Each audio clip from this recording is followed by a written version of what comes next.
Hello dear pupils and welcome to this video clip for religious education. In this video I want to talk with you about the test week, the things you should learn, and especially the knowledge checks, of which I have said that you really should learn those as a summary of the text of the paragraph you should study.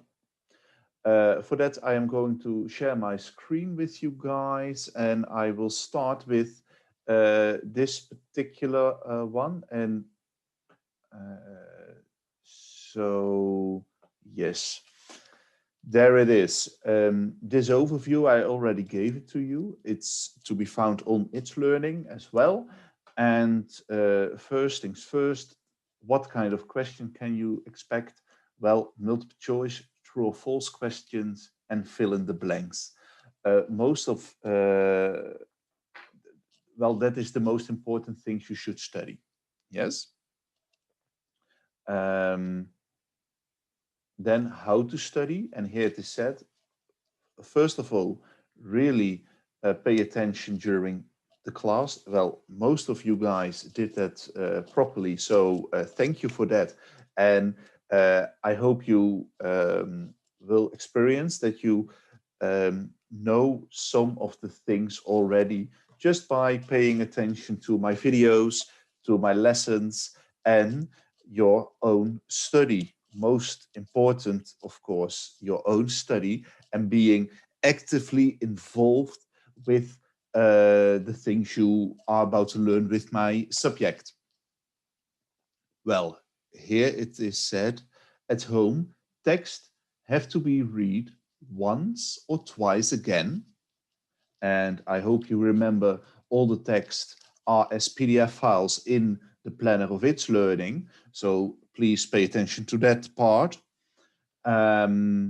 Summaries have to be studied and connections have to be found.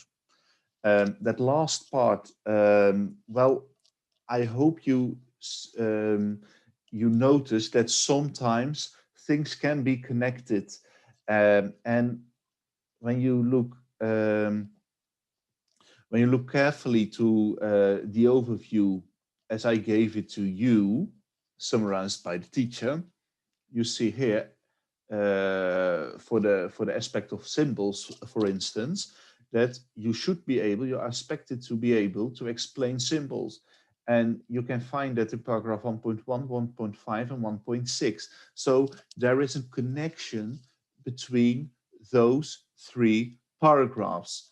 1.1 gets some more depth to it, krijgt meer diepte, when you learn paragraph 1.5 and 1.6 as well. Yes?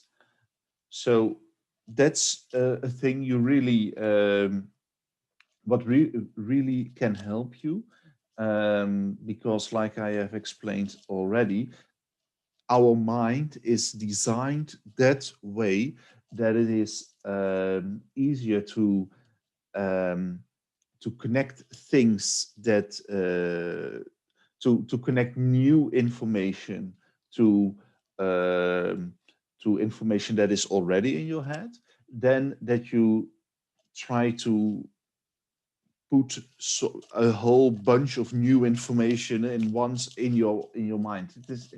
It's harder that way. Yes. Well, what can you do more? Is this sentence: summaries have to be studied, and this is said also. See your knowledge checks, especially when you have written those in complete sentences. And well, that is what I am going to do with this video in particular. Give the answers in whole sentences of all paragraphs, um, except for paragraph 1.1, because the knowledge check there is explain the uh, the the, the pictures, and we've done that in class, and I got a sense that you really understood what that was talking about. So I am going briefly through all the paragraphs. This is a video for Verio and HAVO all together. So please make sure, so this paragraph, for instance, paragraph 1.2 is for, is only for Verio, yes? But I will discuss it in this video as well. The last thing, try to come up with clear and logical examples yourself, as this is a very good, well-proved technique to learn things by heart. So try to think for yourself for examples you already know, and you can connect the new information to the information you already have in your mind. Yes? Okay. Well, first of all, the PIF.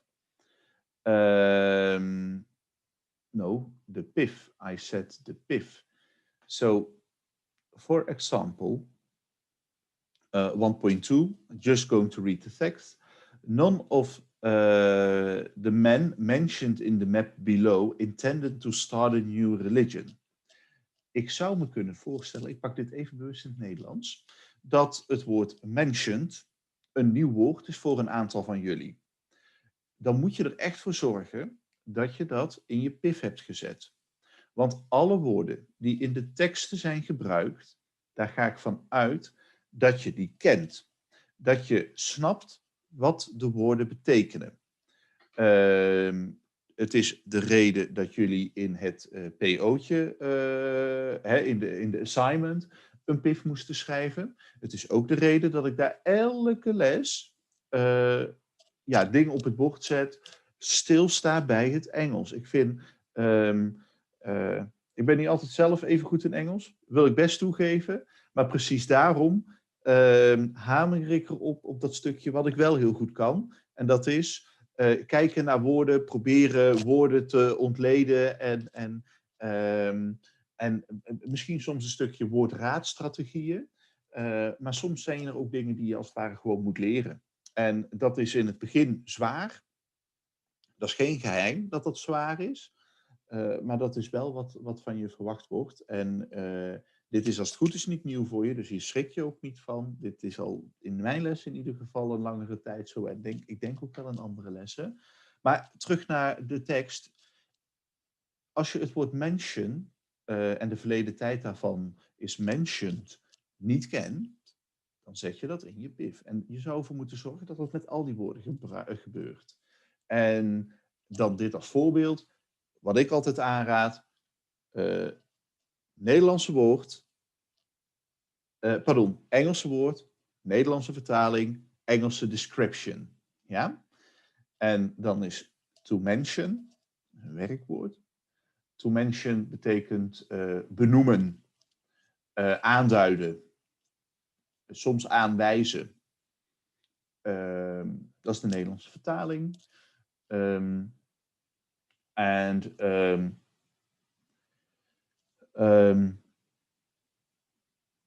Mentioned an English description for that would be maybe something like named or called.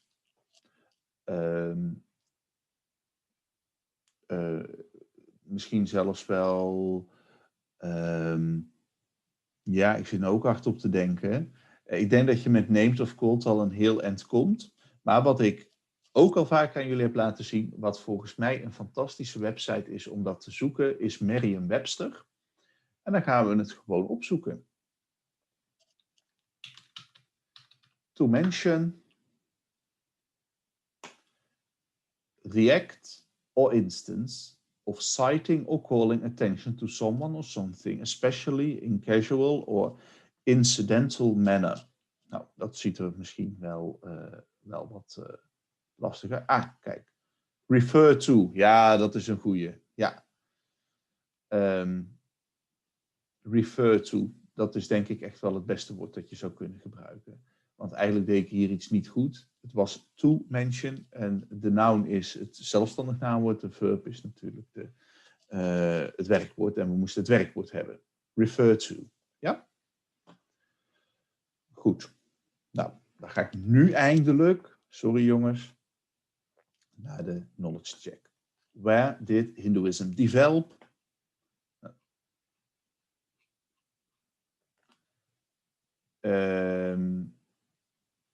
Of the Indian subcontinent. So Hinduism developed in the Indian subcontinent or in India. From which religious tradition did Buddhism emerge? Ontspringen, ontstaan, to emerge. Buddhism came out of the Indian traditions. Well, that's the answer then.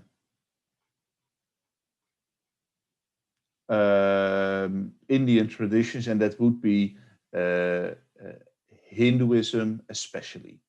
Yes? So the religions from which Buddhism emerged are especially Hinduism and other religious traditions in India. Who can Judaism be traced to?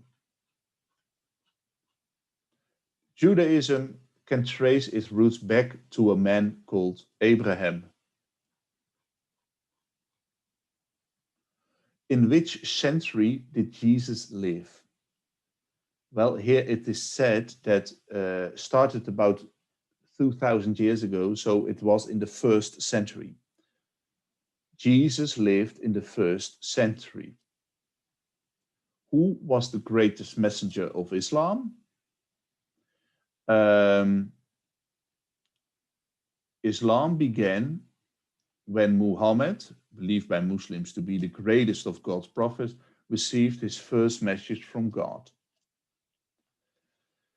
So in one word, the name would be Muhammad, but you really shouldn't write only the name of Muhammad there. You also have to name you also have to write a whole sentence. Yes, so the greatest messenger of Islam is Muhammad. Which religion tries to unite Hinduism and Islam? Sikhism is the religion that tries to unite Hinduism and Islam. What is a revelation? In most cases, they felt an experience of encountering God. An experience like this is called a revelation. So, a revelation is the experience of encountering God. That was the knowledge check of paragraph 1.2. Continue, paragraph 1.5.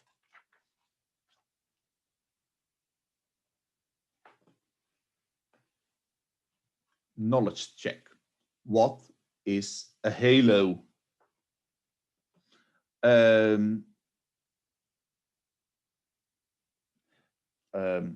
It's a round thingy around someone's, in art, a round thing that surrounds someone's head, showing an advanced spiritual nature. What does the color white symbolize in Christian art?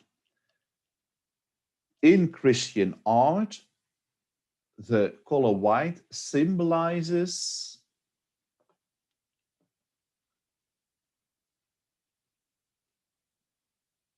purity.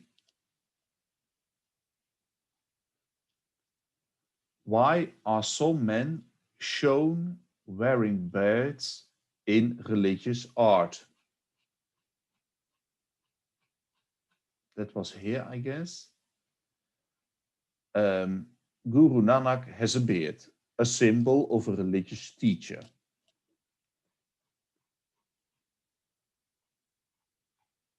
And it's also said, yes, also here, a symbol of a religious teacher.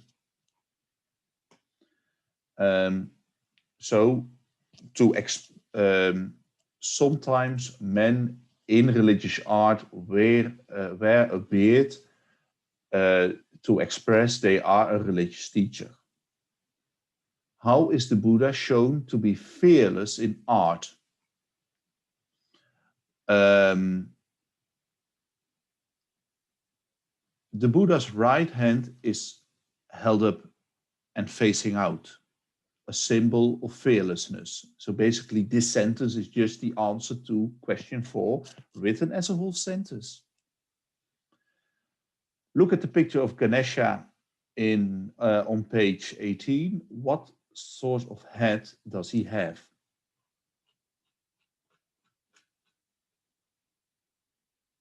Ganesha has a big head. He is clever. Can you see a mouse at Ganesha's feet? See if you can find it, find out why it is there. Oh, it isn't said here. I don't know why that question is in it there. So let's say that we skip that question. Yes? Okay, paragraph 1.6. Which place of worship contains a mihrab?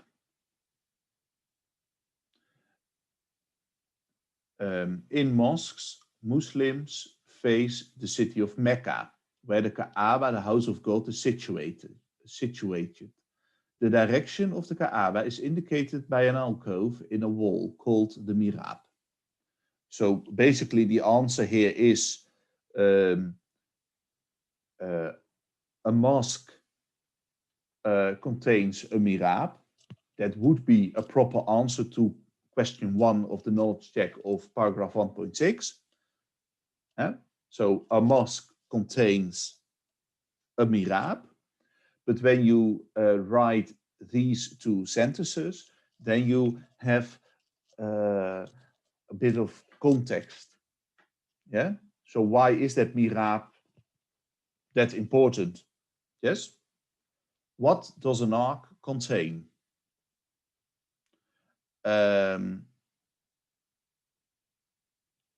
So it's a cupboard.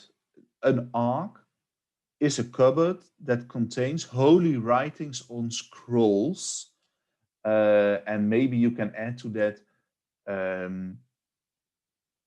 the ark is a cupboard that contains Jewish holy writings on scrolls. So by adding that word Jewish, you know,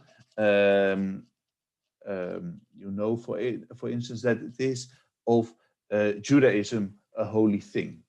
Yes. Where do Sikhs sit when they worship in a gurdwara? In Sikh gurdwaras, men and women sit separately on the floor. Where might you find the Stations of the Cross? Some churches, so in a church, and especially a Roman Catholic church, in some churches have 14 or 15 pictures of the last hours of Jesus' life around the walls. Yes. What do some worshippers burn to create a spiritual atmosphere in a place of worship?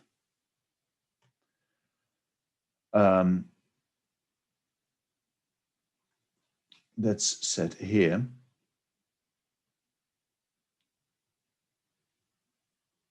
It is common to fill places of worship with rich scents to give them a spiritual atmosphere to help worship. Sometimes this is done by burning incense. Dat is wierook. Why do God make offerings in places of worship? in many places of worship, offerings, including food, flowers, and water, are made. Offerings are made, showing respect for God or an object of worship. So that's basically the answer to that. Yes? So offerings are made, showing respect in order to show respect for God or an object of worship. Yes, so that's paragraph 1.6. 1.7.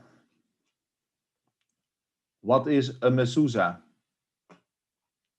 That's this thingy.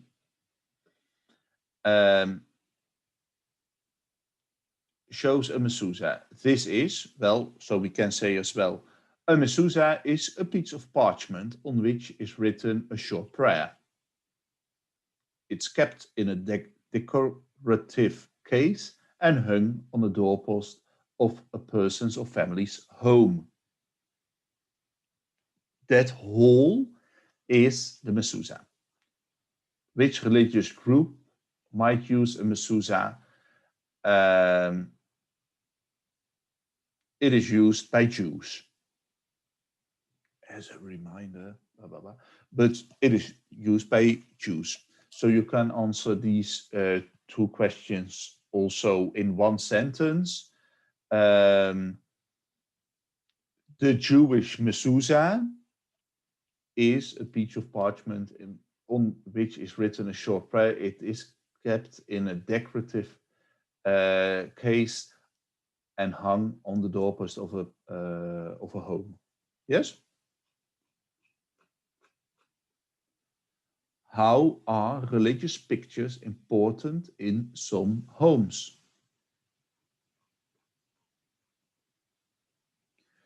Religious home may contain pictures of religious scenes or scenes from the scriptures.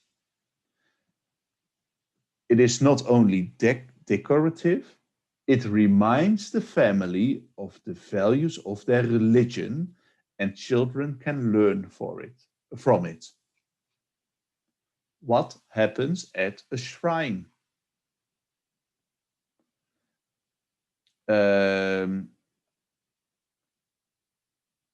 Some homes may contain a shrine, an object or focus for worship. How does Shabbat start in Jewish households? At the start of Shabbat, for example, you can skip that. At the start of Shabbat, a Jewish mother will light candles with her daughter. The family will share a special meal afterwards. So that's basically the answer to question 3. Good. 1.8. And if I'm stand correctly, that's only for VWO. Yes. 1.8 only for VWO. What is persecution? Persecution is, the Dutch word is vervolging. Well, maybe for this one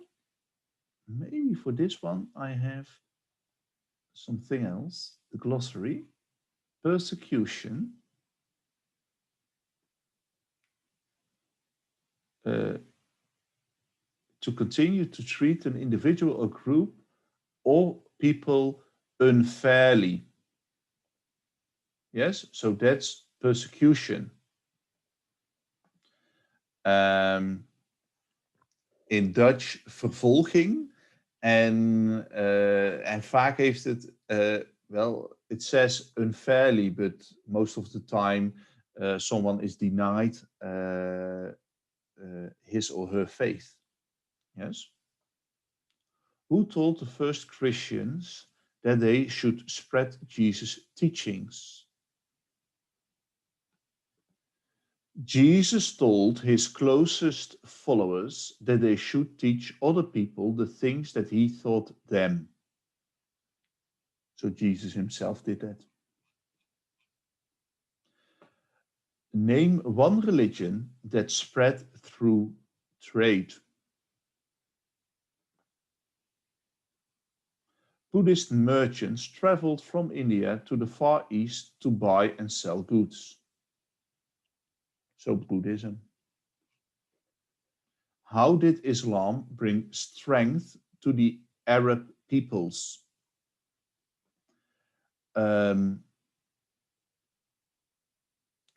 When rulers of country practice a particular faith, their subjects were encouraged to do the same. Well, something about Muhammad. He extended his leadership over other Arab nations. Well, and here's the answer. The people felt secure, believing that he was a powerful God, believing that a powerful God was protecting them. Yes? So they unite under the leadership of Muhammad because they felt secure about his God. What are the two main Buddhist groups? They divided, so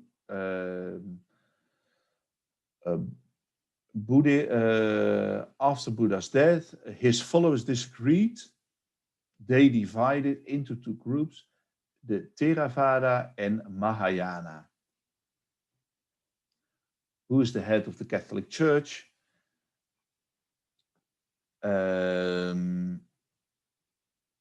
Those who accepted the authority of the Pope remained as the Catholic Church. So it is the Pope. Where do Ashkenazi Jews originally come from?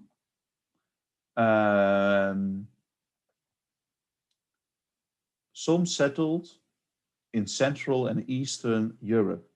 This group and their descendants are called Ashkenazi Jews. Yes, so that's the answer.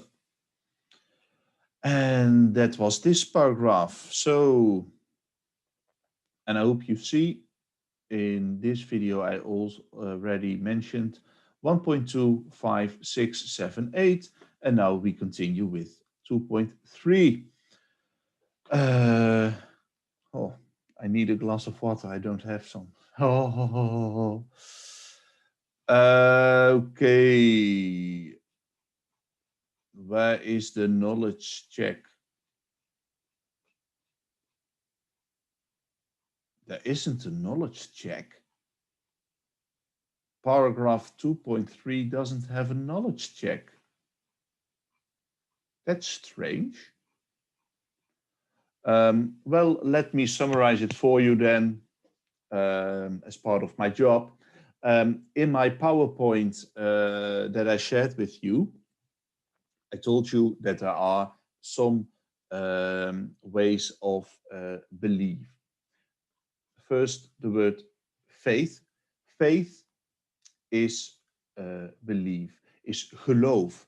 En geloof meer als in van dat wat waar jij persoonlijk op vertrouwt. Ja? Dus niet geloof als in van het christelijke geloof of het Joodse geloof, maar meer geloof als in ik geloof in of ik geloof dat. Ja? Nou, the point that is made in this paragraph is that faith or belief, that you can say, I believe in aliens, in ghosts, Father Christmas, fairies. And with that is said that you believe that something exists. Well, when you say, I believe in you, then you express a relationship with that. You express that you are confident that someone is capable of doing something. And it has to do something with trust. And I guess that way of believing in, that has to do with faith. Well, what is the case with God?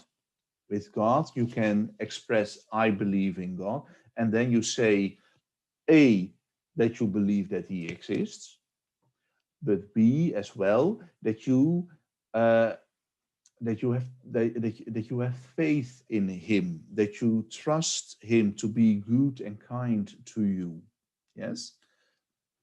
And for VBO, I made a distinction that derives from a philosopher, um, Saint Augustine. He says, well, you can say, I believe that, I believe, and I believe in. I believe that only express something about the truth, about particular fact that you consider the truth. So when you say I believe that you speak the truth, then it is only about that sentence that is expressed by the you. When you say I believe you, then there is some more trust in that person. But when you say I believe in you, then it is really an intense way of having faith in someone. So that's my summary of this. And also a bit of going a bit deeper.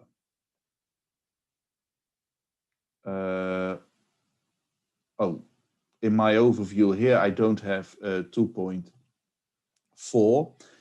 Well, and that's really an important paragraph. It's about the 7 dimensions, but I guess there isn't a knowledge. Well, the knowledge check of 1.4 isn't that great. You really should know the boxes of the 7 dimensions of religion. Yes, so you should be able to know beliefs and teachings, rules, feelings, social, material, rituals, and stories. Then 2.5, the knowledge check. What does the following words mean? And with one word, which one word can be used to mean? And the answers are all here. So you really should know these words. Omniscient, all-knowing, omnipotent, all-powerful, omnipresent, always present, omnibenevolent, perfectly good, immaterial, not physical, dus niet materieel, infinite, maybe you recognize the word infinity, always existing, everlasting. Yes? And is here a knowledge check to this one? No. What you really should do is learn your scheme of it. Yes? And then the last paragraph, if I stand correctly, yes, what is the golden rule? Well, of the golden rule, please see my PowerPoint presentation. What is a value? What is a norm? What is moral or morality? What is ethics? And then as a summary of that, please make sure you also know what the golden rule is, and that it can be explained in 2 different ways. One, what you don't like for yourself, don't do that to another person. That's a bit of a minimal way of acting.